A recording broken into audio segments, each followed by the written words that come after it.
10 years of British politics or of Welsh politics is to be reminded of the way in which traditional loyalties and attitudes constantly reassert themselves. In 1980, the Labour Party looked doomed, tearing itself apart as the influence of the far left changed its structure and appearance. It doesn't look like that now. There's no doubt that it's an electable party, even if it isn't necessarily going to be elected. And one tradition it's maintained throughout this period is having an MP for a Welsh constituency as leader. First Jim Callaghan, then Michael Foot, and now, of course, Neil Kinnock, the first Welshman to lead the party. And he has to take a lot of the credit for the way in which Labour has recaptured much of the traditional support which had been alienated by the extreme left. I'll tell you what happens with impossible promises. You start with far-fetched resolutions. They are then pickled into a rigid dogma, a code. And you go through the years sticking to that, outdated, misplaced, irrelevant to the real needs, and you end in the grotesque chaos of a Labour council hiring taxis to scuttle round the city, handing out redundancy notices to its own workers. Neil Kinnock there attacking the militant-led Liverpool Council. He began the 80s as someone with a reputation for being a lightweight ranter. He ends them not as a statesman yet, but at least as a man who has proved his political abilities within his own party. Which was bad news for those who were going to break the mould, led by another Welshman, Roy Jenkins. For a while, it looked possible that the new party, the SDP, might capture the magic centre ground of politics. But as we now know, it ended in disarray and an acrimonious split between David Owen and the remains of the SDP and what have now become the Liberal Democrats. Nor has Plaid Cymru's thrust of the 70s, when they and devolution was centre stage, been continued. They've got 3 MPs, which must be a comfort, but their total vote at the last election was down to under 8%. And the fact remains that the unmistakable political voice of Wales in the 80s was a penetrating one. We've certainly had some major transfers of responsibility. I think the transfer of responsibility for local government finance was very, very significant. What it's enabled me to do is to deal with the particular problems of Wales with sensitivity and get Wales a much better settlement than it would have got otherwise, and a much better settlement than in fact was obtained in England and Scotland. My overall responsibility must be to control government finance. But within that overall responsibility, I want local people to take as many decisions as they can. That was Nicholas Edwards, who spent 7 of these years as Secretary of State for Wales. And there's no doubt that the Conservatives have increasingly addressed Welsh issues in a distinctive manner. They've got some success out of it, including a firm hold on around a third of the vote. Well, I've been joined today by Gwynoro Jones, once a Labour MP, but now a leading Liberal Democrat, George Wright, Welsh Secretary of the Transport and General Workers Union, and the historian Dr. Kenneth O Morgan, who this year returned to Wales to become Principal of the University College of Wales, Aberystwyth. Well, let's start by looking at the nature of Welsh politics, or the traditional view of Welsh politics, which has been, for much of this century, I think, been seen as radical Labour politics. Ken Morgan, is that a mistaken idea?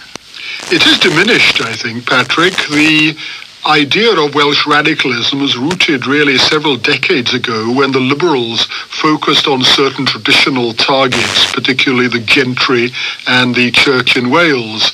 That was supplemented or succeeded by the Labour Party, then finding, as it were, industrial targets, particularly the coal owners and the other leaders of private capitalism. And it seems to me that Labour's targets are becoming out of date now, just as the Liberals were in the past.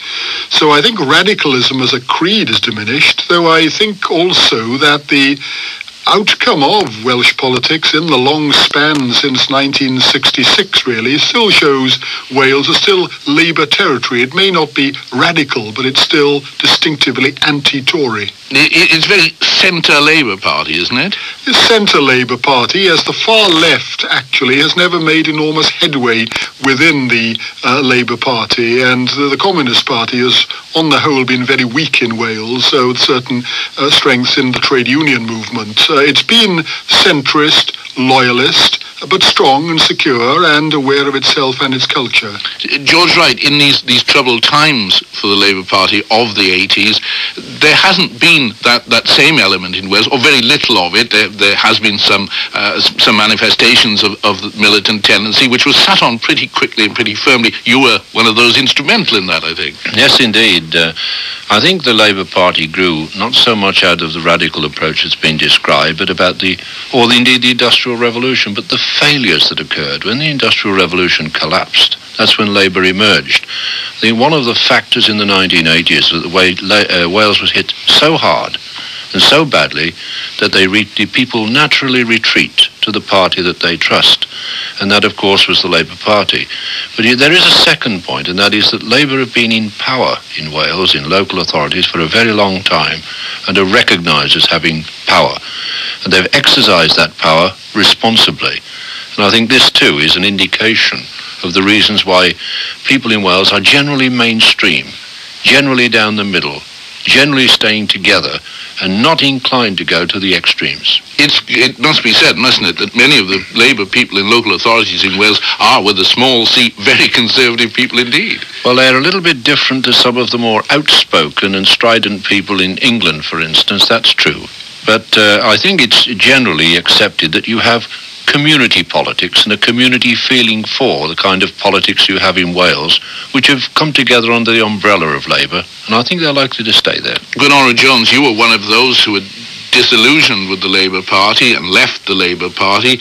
That was presumably disillusionment with the party in a UK sense and not in a Welsh sense. Well, both, really. I won't go after the UK point. I'd stick with the Welsh point, if I may. You see, Welsh politics has become unexciting. And it's become unexciting because Labour has changed. I think my two other colleagues are underestimating what has been happening. Labour in the 60s and the 70s on certain constitutional matters relating to Wales, it was very strong. Even in the 50s, in the days of the Home Rule Bill, Cledwyn Hughes, Gwynoro Roberts, S.O. Davies and all those people, it's had that radical tradition based on constitutional reform, not just the Industrial Revolution, as George tries to explain and the implications after that. Well, we'll come to the constitutional point, I think, a little bit later on. What I'm asking about is the nature of the Labour Party as a whole, because although there was a tremendous upheaval in the party as a UK national party, that wasn't reflected in the same way in Wales. I wondered why you felt so disillusioned being a Welsh politician. Well, I felt disillusioned because of the Welsh issues, number one. But secondly, now, of course, Labour have come back a long way along to the lines that people like myself were talking and discussing on defence, on Europe, on a whole range of issues of that kind. It's seen the error of its ways and come back a long way. And I find it rather interesting when I hear certain people, I won't name them, George is excluded, by the way, who are now talking a moderate language. And they were unbelievably the people who were whipping up the fervour in the 60s and 70s against moderates like myself. But there we are. We all can change our views, and some of us can change our parties. But certainly, politics in Wales has changed tremendously, and I think for the worse. It's true, isn't it, George Wright, that the Labour Party has certainly changed. It has certainly gone in the kind of direction that people like Gwynoro Jones wanted it to go in. Do you think the very fact there was a split, the very fact the SDP was set up, had that influence? No, I don't. I think that the SDP was a mistake. I think if Gwynoro had been holding a seat for the Labour Party, he would not have left the Labour Party. I don't mean that in an offensive way. I know that the party tore itself apart. Well, some people did. Yes, indeed. If I could just make this point to you, the Labour Party changed to one of internal strife and difficulty from a position of very strong, united stance and an agreement between the unions and government and so on. And we had some very bad years. And we've changed again. And it was anticipated that those of us who knew the party, who were in the party, who worked for the party, would bring the party back. We went through a difficult time. That's not a good reason for leaving it. Ken Morgan, do you accept the George Wright thesis, or do you think that the way in which there was a split and a threatened greater split in the Labour Party had an influence on the changes that have taken place since? Oh, I think the main reason why the Labour Party changed was simply a sense of impending disaster.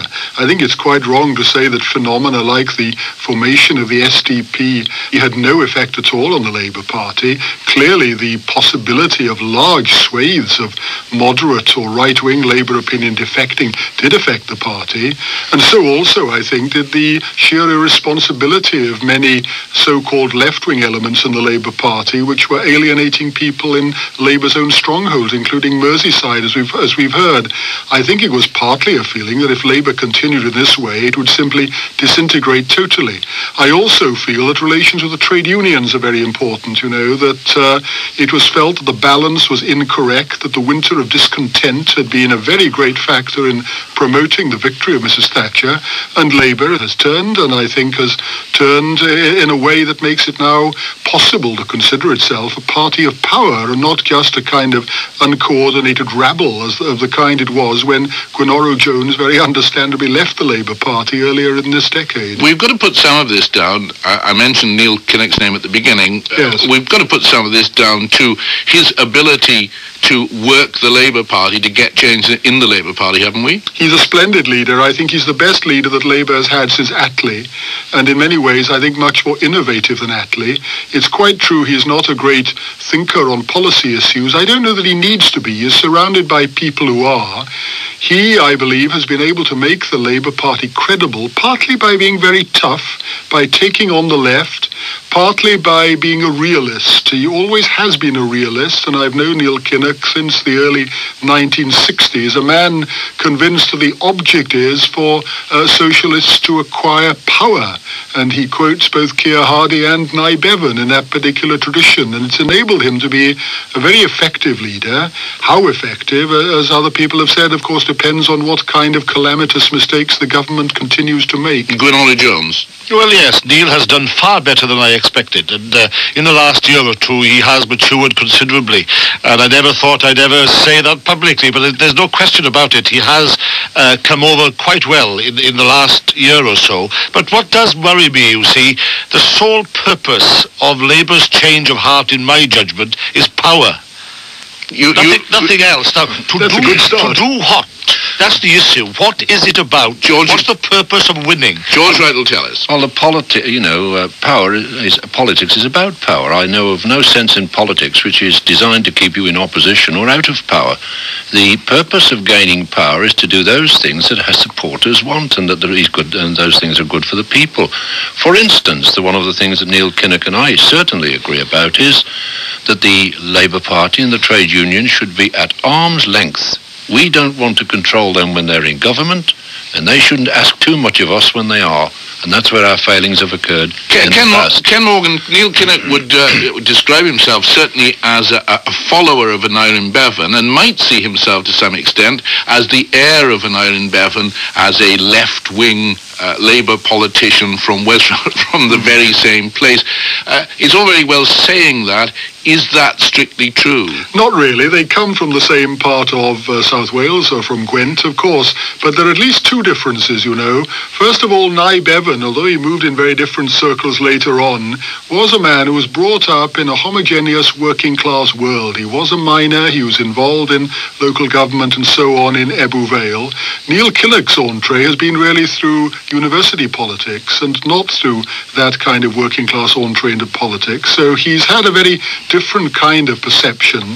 And the other thing is that I cannot imagine Neil Kinnock under any circumstances creating Kinnockites in the way that the Bevanites existed in the 1950s.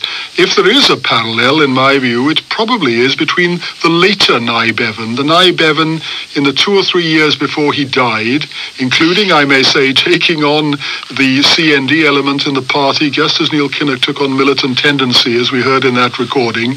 That's the Nye Bevan, the Bevan of realism, the Bevan, who was concerned with power, because, reverting to what Gwynoro said, the alternative was simply cherishing your virginity in the wilderness. Isn't that a key issue, George Wright, that Ken Morgan has just raised, that Bevan was brought up in a homogeneous working-class society? The change in society, which we've seen accelerated, I think, during the 80s, means that the Labour Party has got to be different anyway. I don't know. I think we're talking about people. I mean, Tony Benn wasn't brought up in that kind of society. He was a man of very great privilege, you recall, and he's now the champion of the left. No, I just think it's people. It's not necessarily all to do with whether or not you're from a poor family or a working-class family, or come through a university background, as that was said. Well, the parallel I see with Neil, quite frankly, is with Harold Wilson.